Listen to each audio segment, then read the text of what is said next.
Movie की start होते ही एक लड़का अपनी कॉमिक बुक के जरिए हमें अपनी स्कूल की कहानी बताता है, जहाँ 6 टाइप के लोग पढ़ते हैं। सबसे पहले वो बताता है उन बच्चों के बारे में जो ना पढ़ाई में अच्छे होते हैं और ना ही स्पोर्ट्स में हिस्सा लेते हैं।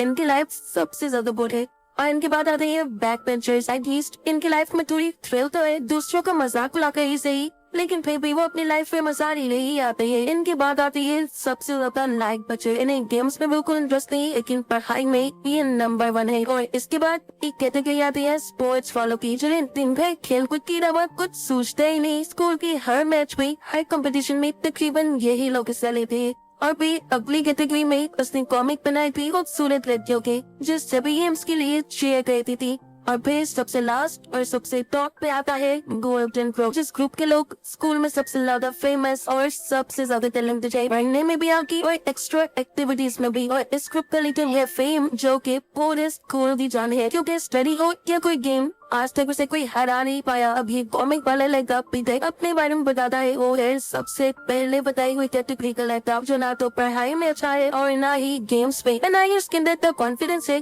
कि वो दूसरों का मजाक उड़ा सके। कुल मिलाकर उसकी लाइफ बहुत बोर है। अपने आप को खुश करने के लिए वो कॉमिक्स बनाता है, जिसमें खुद को वो हीरो मानता है। और अपने स्कूल की सबसे फेमस, सबसे ज्यादा प्यारी लड़की को वो अपनी हीरोइन ड्रॉ करता है, जो कि उसे इस पर क्रश है। दिखा जाता है कि सुबह स्कूल आते हुए पीटर बहुत ही ज्यादा लेट हो गया, और ऐसे है बड़ी में उसने अपने होमवर्क की जगह अपनी कॉमिक बुक रख दी। इसका अंदाजा उसे तब हुआ जब असेंबली में उसके पास खड़ा हुआ उसका दोस्त उसकी बैग से उसकी होमवर्क कॉपी निकाल कर चीट कहने लगा। वो घबरा चुका था, क्योंकि बहुत बड़ी गड़बड़ी होने वाली थी। उस कॉपी के ऊपर उसने अपना नहीं बल्कि अपनी क्रश शोना का नाम लिखा हुआ था। लेट कमर्स वाली इस असेंबली से फ्री होती ही जैसे ही वो क्लास में जाता है तो बहुत बड़ा ब्लंडर हो चुका था, जिसका उसे डर था। वो कॉपी लग चुकी थी शोना के हाथ पे, जो कि होमवर्क कॉपी डिस्ट्रीब्यूट करने वाले ने शोना का नाम बल्कि ये शोना को दी थी। और अब सिर्फ शोना नहीं बल्कि शोना के साथ उसकी पूरी क्लास ने इस कॉपी में बनी सारी कॉमिक स्टोरी पढ़ ली थी, जो कि उसके लिए बहुत ही ज्यादा एम्बैरेसिंग थी। इस पर उसने अपनी इमेजिनेशन लिखी हुई थी।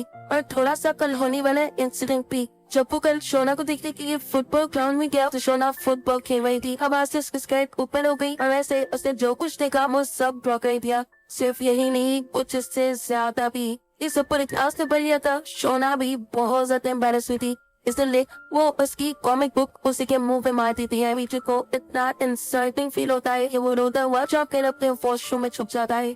काफी देर वॉशरूम में जाने के बाद उसका फ्रेंड उसे कॉल करता है और कहता है, बस पिघलो, वॉशरूम से बाहर आ जाओ, बाहर आकर देखो तो सही हो क्या रहा है। तुम्हारी बुक की फोटोकॉपीज करके उसे पूरे स्कूल में मशहूर कर दिया गया है। बेचारा शर्मिंदगी से वापस आता है, बुलाकर अपने दोस्त से पूछता है आखिर वो नोटबुक शोना के हाथ लगी कैसे। उसका फ्रेंड से कहता है वो नोटबुक मैंने उसे दी थी नाम पढ़ने के बाद। बस फिर क्या था, वो अपनी क्लासमेट में से बदला लेने के लिए चला गया, जो इस टाइम वॉशरूम में थी। अब सब कुछ हुआ था वो तो मेरे को भी पता था, इसलिए पीटर को सामने देखकर वो बुरी तरह घबरा जाती है। पीटर यहाँ उसे खूब डांटा है, जिसके जवाब में मैं कुछ भी नहीं बोल रही थी। उसी में आके पीटर उसे पकड़ के छुड़ाना चाहता था, लेकिन जैसे ही पीटर ने उसे टच किया, पीटर को जोरदार बिजली का झटका लगा और वो जाके पीछे की गया। उसके साथ ही क्या हुआ था उसे बिल्कुल समझ नहीं आई थी, लेकिन हाँ वो इतना जान गया था मेरे के अंदर कुछ तो कोई बुरी है। उसे को टच करने पर उसे प्लान के था। मैं तो बेचारी देखकर वहाँ से भाग जाती है और जाते हुए उसके बैग से की गई थी फेम की फोटो, जिसे देखकर वो समझ गया कि वही फेम को पसंद करती है। अब वो खेल जाता है। मेरे से तो उसे बदला लेना ही था, इसलिए आज वो मे की कॉमिक बनाता है, जिसमें इसने लिखा था मेरे को अगर कोई टच कर दी तो मैं इतना जोर से सीक्वेंस देती है कि इंसान मर ही जाता है। ऐसी कॉमिक बना के उसने सुबह जल्दी स्कूल में आकर पूरे स्कूल में फैला दी, जिसे पढ़ के स्कूल में आई मैं भी शौक ले जाती है। अच्छी बात बस ये थी कि पीटर ने उसमें मी का नाम नहीं लिखा था, जिसकी वजह से उसकी क्लास में कोई ये नहीं जान पाया कि जिस इलेक्ट्रिक बिल के बारे में पीटर ने लिखा है वो असल में मैं ही है। अब मैं परेशानी में पीटर के पास जाती है, क्योंकि जो उसने किया था वो तो गलती से किया था, बट पीटर उससे बदला लेने के लिए ये सब जानबूझ के करा था। वो उसे ये सब रोकते हुए कहती है, लेकिन तभी वो देखती है पीटर उसके बारे में एक और कॉमिक लिख चुका है, जिसके वो प्रिंट से निकाल रहा था। इसे भी वो सभी लोगों में फैलाना चाहता था। ये देखकर मैं घबरा जाती है। उसकी हार्ट बीट तेज होती है, जिसकी वजह से उसकी रिस्ट वॉच भी बीप करने लगी, जिस पीटर नोटिस कर लेता है। और जब ये बताने के लिए वो मई की तरफ बढ़ता है तो उसे एक और मरतबा जोरदार बिजली का झटका लगता है। वो बेचारा दूर जाके किनारे और इसी चीज का फायदा उठाते हुए मैंने यहाँ से सारी कॉमिक्स उठा लिए। मैं खैर जाकर अपने मॉम से कहा अब आप मेरा स्कूल बदल दीजिए, क्योंकि इस स्कूल में भी सब लोग मेरी सच्चाई पता चलने वाली है, क्योंकि एक लड़का मेरे बारे में जान गया है और मेरे पीछे ही पड़ गया है। और यहाँ आके हमें मी के बारे में, मी की लाइफ के बारे में पता चलता है। मी के अंदर बचपन से ही कुछ अलग था। जब भी वो एक्साइटेड होती थी और उसकी हार्ट बीट 100 से ऊपर चली जाती थी तो उसकी बॉडी से ऐसे ही क्रैक निकलता था। बेचारी छोटे होते जब भी किसी स्कूल में जाती तो ऐसे ही बच्चों को उससे शॉक लग जाता था और उसे वो स्कूल चेंज करना पड़ता था। बचपन से ही वो इस तरह स्कूल चेंज करती आ रही थी। क्या एक्साइटमेंट में अगर वो किसी इलेक्ट्रॉनिक अप्लायंस को हाथ पे लगा रही थी तो वो भी सड़ जाया करते थे। लेकिन वे भी आज तक उसके मॉम डैड ने उसकी सच्चाई सब छुपाने की कोशिश की और साथ ही उसकी इस कमजोरी को अपना फायदा बनाया। उसके डैड उसे ट्रेड पे ऊपर कर अपनी बैटरी चार्ज करवाते थे उससे, ऐसे ही उनका इलेक्ट्रिसिटी का खर्चा बच जाता था। फिर सीन वाले प्रेजेंट में शिफ्ट होते हैं और हम देखते हैं कि मैंने अब स्कूल से आकर अपना लिविंग फॉर्म ले लिया है क्योंकि अब वो स्कूल छोड़ने वाली है। लेकिन दूसरी तरफ दिखाया जाता है कि पीटर ने भी जितने मैं के बारे में कॉमिक लिख के थे सभी बच्चों से वो कॉमिक वापस ले लिए। ये देखकर मैं हैरान हुई और मैंने उससे पूछा तुम्हें क्या कर रही हो। जवाब में वो कहता है कि मैं कौन होता हूँ तुम्हारी कमजोरी को सबको बताने वाला पर तुम्हारे लिए मुश्किल पैदा करने वाला, इसीलिए अब तुम्हें तंग नहीं करूंगा और ना ही तुम्हारे बारे में कॉमिक बनाऊंगा।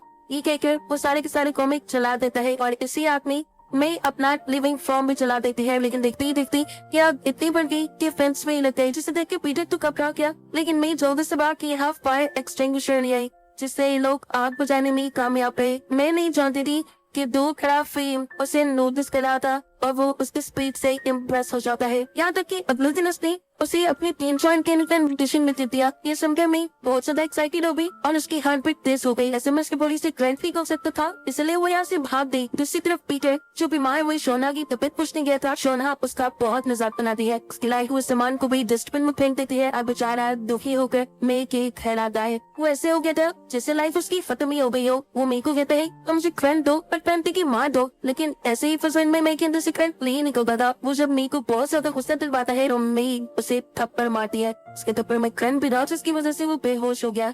उसे होश आया और वो एक स्ट्रेचर पे था और उसके ऊपर 2 डॉक्टर्स खड़े हुए थे जो उसकी किडनीज निकालने की बात कर रहे थे। जिस सुनते वो घबरा गया, लेकिन तभी उसे पता चला कि ये तो मेरी पेरेंट्स है जो उसके ऊपर प्रैंक कर रही है और मैं उसे कहती है बस करीना डैड छोड़ दे उस बेचारे को। अभी लोग पीटर को खाना खिलाते हैं और देखते ही देखते पीटर और मैं के दरमियान में अच्छी दोस्ती हो जाती है। ये लोग वादा कहते हैं कि अभी हर काम में एक दूसरे की मदद करेंगे, इसीलिए पीटर ने मी को के साथ रेस में हिस्सा लेने का मशवरा किया था, जबकि मैंने पीटर को मशवरा दिया था कि तुम जाओ और शोना की हेल्प करो जिससे तुम उसकी नजरों में आ पाओगे। शोना की प्रॉब्लम थी कि उसकी टीम के लिए कोई भी चेयर लीडिंग नहीं करता था, इसलिए वो एक क्लास में बच्चों को जाकर उनका होमवर्क देने की यादश देकर सभी बच्चों को उसकी गेम देखने के लिए मना लेता है, जिसके बदले में उसे बच्चों की ड्राइंग्स भी बनाई पड़ती है, सारा होमवर्क लिखना पड़ता है, यहाँ तक कि उनके बदले के प्लांट्स भी लगाने पड़ते हैं और सफाई भी करनी पड़ती है, जिसमें मैं उसका पूरा साथ दे रही थी। एक दिन वो मेरे को अपने घर ले आता है और मैं वहाँ पे बहुत ही प्यारे प्यारे पोस्टर्स देखती है जो उसने शोना के बनाए हुए थे। वो उसे कहती है तुम ये शोना क्यों नहीं दिखाते, अगर तुमने ये दिखा दी शोना को कि तुमने उसे कितनी प्यारे वे में पेंट किया है तो वो जरूर तुमसे बस होगी। लेकिन पीटर अब अपने कॉमिक या अपनी पेंटिंग दिखाने से डरता था। फिर बच्चे भी शोना की गेम देखने के लिए चले जाते हैं जिससे शोना बहुत खुश होती है। रीना भी वो ये बात नहीं जानती कि इस सब के पीछे पीटर है। दूसरी तरफ मैं भी रेसिंग में हिस्सा ले चुकी थी, लेकिन ये रेस आम रेस वाली नहीं थी। इस रेस में 4 लोगों को दौड़ना था, कुछ इस तरह के पहला राउंड पहले प्लेयर को कंप्लीट करके अपने हाथ में पकड़ा हुआ रॉड दूसरे प्लेयर को देना है, जिसके बाद वो भागना शुरू करेगा और इसी तरह तीसरा और चौथा, और फिर जो टीम सबसे कम टाइम में अपना राउंड कंप्लीट करेगी वो जीत जाएगी। ये सुनकर मैं घबरा गई क्योंकि भागने से उसकी हार्ट बीट तेज होती थी और उसकी बॉडी से करंट निकलता था। वो फैसला करती है कि वो सबसे एंड में भाग दीजिए, लेकिन तब भी एक मसला हो जाता है।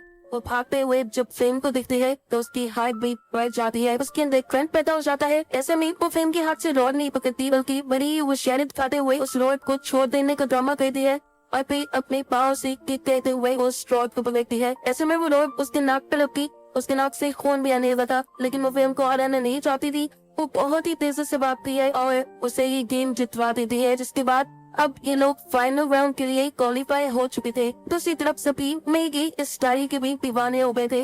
जैसे उसने रॉड पकड़ा था रेस को जीतने के बाद वो बहुत ज्यादा खुश थी। वो वॉशरूम में आके मई को खुशी में गले लगा लेती है और ऐसा होते ही मई को कुछ फील हुआ था, कुछ ऐसा एहसास कि अब उसे मेरी दोस्त से कुछ ज्यादा नकली लगी थी। हालांकि जब वो कॉमिक ड्रॉ करता है तो आज उसने अपने कॉमिक पे शोना को नहीं बनाया, बल्कि आज उसने अपने कॉमिक के अंदर मई को ड्रॉ किया था वो वाक्य जो केतारी जैसे मैंने उसे गले लगाया। जबकि अगले दिन स्कूल में मेरी फेम से संडे को कहीं चलने का कहता है। वो खुश हो गई थी। उसे ऐसा लगा कि जैसे उसने देख के इनवाइट किया है। उसी बात पीटर को भी बताई, लेकिन पीटर ये सुनकर खुश नहीं हुआ क्योंकि वो खुद मेरे को पसंद करने था। मेरे को तो एक भी कहने नहीं आता था।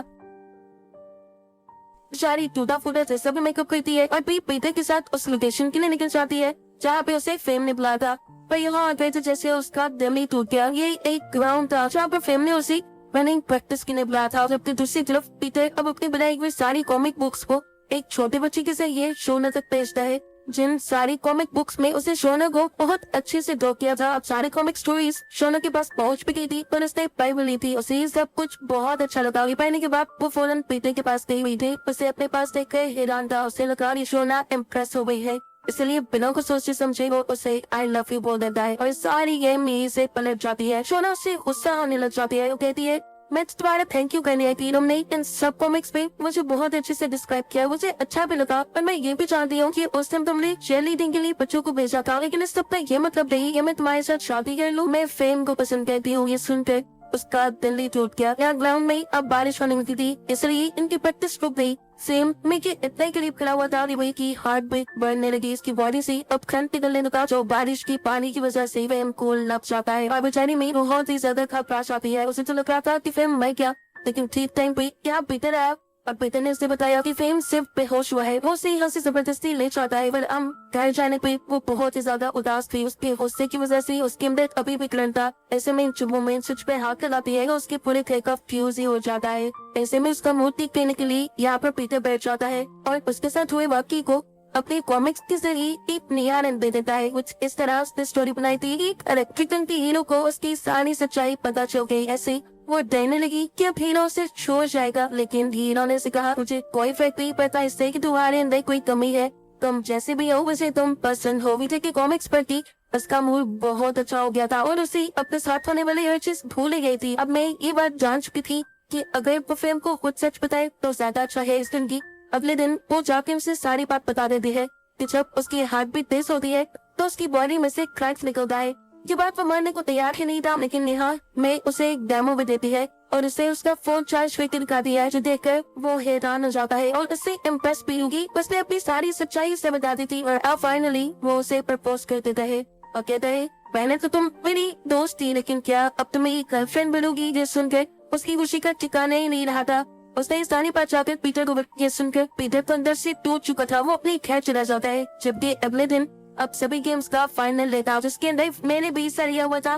पूरा स्कूल आज यहाँ इकट्ठा था सिवाय पीटर के, क्योंकि वो उदास अपने घर पे था। उसे मेरे को खोने का दुख था। वो मुस्कुराने लग जाता है। उसके दिमाग में कोई आइडिया आया था, जिस आइडिया के चलते वो जल्दी से स्कूल गया और जाकर फेम के साथ खड़ा हो गया और उसने फेम से कहा, तुम क्यों बड़ी हीरो बने पेते हो, मेरे से मुकाबला करोगी क्या? फेम को वो पागल लगने लगा था। फेम तो उसे जानता तक नहीं था और वो ऐसी बातें कर रहा था। इनकी रेस जारी थी। फेम की पार्टनर भागते भागते अपना राउंड कंप्लीट करते हुए फेम के पास आ जाती है। सेम जल्दी से उसके हाथ से लौट लेकर रेस को कंटिन्यू करता है और पीटर भी उसके साथ साथ भागता रहता है और एंड पे करी हुई मेज से कहता है, ये देखो ये नोटबुक, ये पूरी की पूरी नोटबुक मैंने तुम्हारे ऊपर बनाई है। ये कहती पता नहीं उसे क्या हुआ, उसकी बॉडी से करंट निकलने लगा। अब फेमस के पास आया और उसने रोड पर प्लाट से जोरदार करंट चला। इस चीज को बॉदर किए बगैर मेरे हाथ में नोट लिए जल्दी से अपना राउंड कंप्लीट कर दिया और फाइनली ये लोग रेस जीत जाते हैं। रेस जीतने की खुशी एक तरफ थी, लेकिन टेंशन एक तरफ की। अभी तो मैं नॉर्मल खड़ी थी, लेकिन फिर मेरी बॉडी में से शॉक कैसे निकला, मैं इन सभी सोचों में थी